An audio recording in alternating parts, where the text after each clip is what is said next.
Assalamualaikum warahmatullahi wabarakatuh. Kembali lagi dengan saya Dr. Amsal Anwar.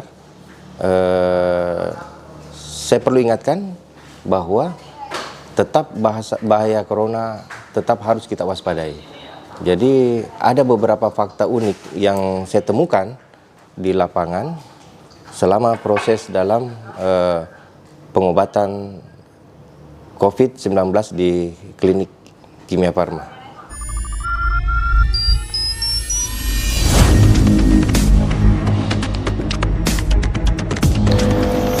Di tengah-tengah saya ada beberapa pasien yang memang sedang dalam proses pengobatan di klinik ini. Jadi kembali ke menyangkut masalah fakta-fakta unik, di sini saya akan jelaskan kepada bapak-bapak sekalian ya, bahwa saat ini ketika kita sudah ada positif corona, maka tidak ada satupun orang yang bisa terlepas dari corona ini. Jadi upaya-upaya pencegahan apapun yang kita lakukan itu tetap harus mengacu kepada proses menghadapi, bukan lagi hanya dengan menghindari. Karena dalam kondisi sekarang tidak ada lagi upaya-upaya untuk itu. Sekarang kita harus lanjut melawan. Makanya program pemerintah sekarang, mari bersatu untuk melawan corona. Ya. Setelah saya mengobati Pak ya, pengobatan selama ini menyangkut corona ya, terkait corona, 2 bulan terakhir mulai dari bulan 2 sampai bulan 3 ya, data pasien yang ada berobat di klinik Kimia Farma itu untuk gejala yang mirip corona, batuk, pilek, demam, diare ada sekitar 543. 543 itu dengan gejala yang sama dengan variasi kejadian yang berbeda. Jadi ada juga beberapa kasus yang memang datang dari perjalanan dari Jawa waktu itu, ya Jogja.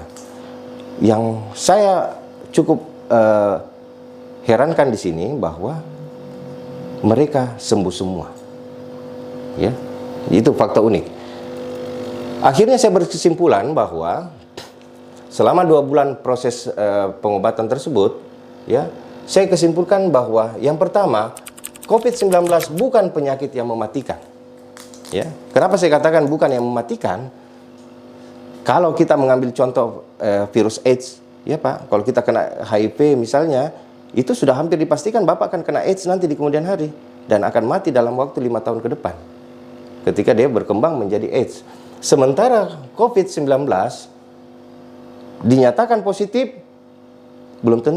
tidak akan menjadi hal yang berbahaya, ya, karena ada beberapa hal yang terbukti di kasus yang terjadi di luar negeri sekalipun, jumlah kasus misalnya di Wuhan mungkin di atas 83.000, hanya 5.000-an yang meninggal. Seharusnya ketika dia mematikan akan mati semua, ya. Yang kedua, COVID-19 bisa dilawan dengan daya tahan tubuh. Dalam ilmu kesehatan sudah jelas dikatakan bahwa satu-satunya pembunuh virus itu hanya yaitu daya tahan tubuh, ya, DT. Kalau dengan ini saja kita sudah berkesimpulan bahwa upaya-upaya melawan corona atau COVID-19 itu, ya, tolong tingkatkan daya tahan tubuh kita, ya. Daya tahan tubuh salah satu pembunuh virus ini. Yang ketiga, COVID-19 bisa dicegah. Pencegahan di sini adalah bagaimana upaya-upaya kita melaksanakan pola hidup sehat. Pola hidup sehat di sini adalah sesuai dengan apa yang telah ditetapkan oleh standar kesehatan di Indonesia. Dan itu ada pada konten saya sebelumnya, yaitu menyangkut cara-cara praktis dalam menghadapi corona.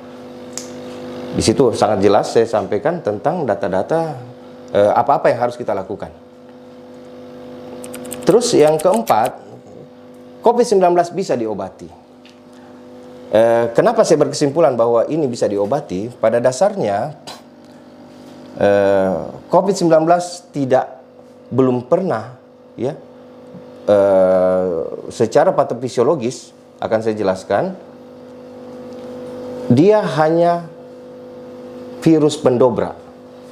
Ya, dia mendobrak daya tahan tubuh sehingga daya tahan tubuh kita terkalahkan atau jebol ibaratnya, maka masuklah semua bakteri-bakteri penyerta. Ya, itu untuk orang yang dalam kondisi daya tahan tubuhnya lemah. Ya. Penyerta yang paling kita takuti adalah masuknya pneumokokus yang menyebabkan radang paru-paru. Nah, kasus radang paru-paru pada kematian pada corona itu sangat meningkat. Jadi sebenarnya virus itu hanya pendobrak masuk. Setelah itu disusul oleh ini. Berikutnya adalah orang-orang yang penderita penyakit kronis, ya. Penyakit kronis, kemudian dia tidak terkontrol penyakit kronisnya, maka itulah yang bisa membuat dia mendapatkan kematian gara-gara penyakit tersebut. Sementara penyakit-penyakit pneumonia, penyakit kronis yang lainnya kan bisa diobati. Makanya saya simpulkan bahwa COVID-19 bisa diobati. Nah, kapan COVID-19 itu berbahaya? Nah, ini yang jadi patokan sebenarnya hanya di 4 ini. Jadi ketika kita menjalankan bahwa COVID-19 itu kita takuti, sementara proses perkembangannya kita sadari, kita mengerti, maka inilah hal-hal yang sebenarnya yang harus kita jaga dalam kehidupan sehari-hari. Yaitu yang paling pertama, Pak, jangan jatuh dalam stres. Makanya saya selalu sampaikan kepada seluruh pasien bahwa tolong jangan takuti, tetapi tetap waspada. Ya, virus corona tetap masih dalam fakta-fakta bahwa dia tidak mematikan. Nah, kapan dia bermasalah? Ketika kita stres, ya. Stres itu menurunkan daya tahan tubuh, Pak. Makanya saya berharap nanti setelah Bapak keluar dari sini, hilangkanlah selalu anggapan-anggapan menakutkan dari virus ini, karena ketika Bapak stres, maka risiko itu jauh lebih besar mengenai Bapak, ya. Yang kedua, tolong jangan diabaikan pola hidup yang sehat. Pola hidup yang sehat di sini menyangkut masalah kriteria-kriteria yang sudah ada dalam penjelasan dari Kementerian Kesehatan, yaitu salah satu contohnya ya mandi teratur, ya, olahraga, mengatur makanan yang seimbang, gizi yang seimbang, ya. Kemudian karena posisi sekarang kita dalam serangan wabah, ya menggunakan masker pada tempat-tempat keramaian, ya Pak. Nah, itu bagian dari bagaimana pola hidup yang sehat. Yang ketiga, penyakit kronis yang tidak terkontrol. Dia akan berbahaya ketika penyakit kronis ini ada. Makanya kenapa pada usia-usia lanjut, ya, dia lebih rentan terhadap virus ini, karena apalagi kalau dia tidak terkontrol. Nah, seandainya misalnya dia kontrol, ada gulanya terkontrol, hipertensinya terkontrol, kemudian dia ada penyakit-penyakit kronis infeksi seperti TBC dan sebagainya, masih dalam keadaan terkontrol, maka peluang untuk COVID-19 jadi berbahaya semakin kecil. Ya. Yang keempat, terlambat atau tidak segera berobat jika sakit. Nah, inilah yang saya sampaikan tadi, Pak, ya, sesakit apapun kita, tetap dia menurunkan daya tahan tubuh. Jadi kalau misalnya Bapak datang dengan diare, belum ada demam, itu tetap sakit, Pak. Jadi tolong berobat. Kenapa? Kita ada ancaman virus ini saat ini.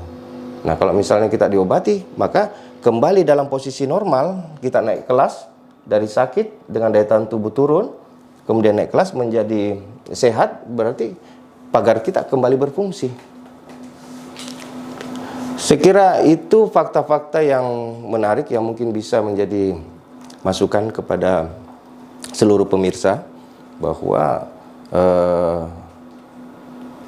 bagaimana upaya-upaya kita sebenarnya menanggulangi virus ini dengan cara secara pribadi, yaitu menjaga semua hal-hal tersebut, termasuk menyangkut masalah hal-hal yang bisa menyebabkan COVID itu berbahaya.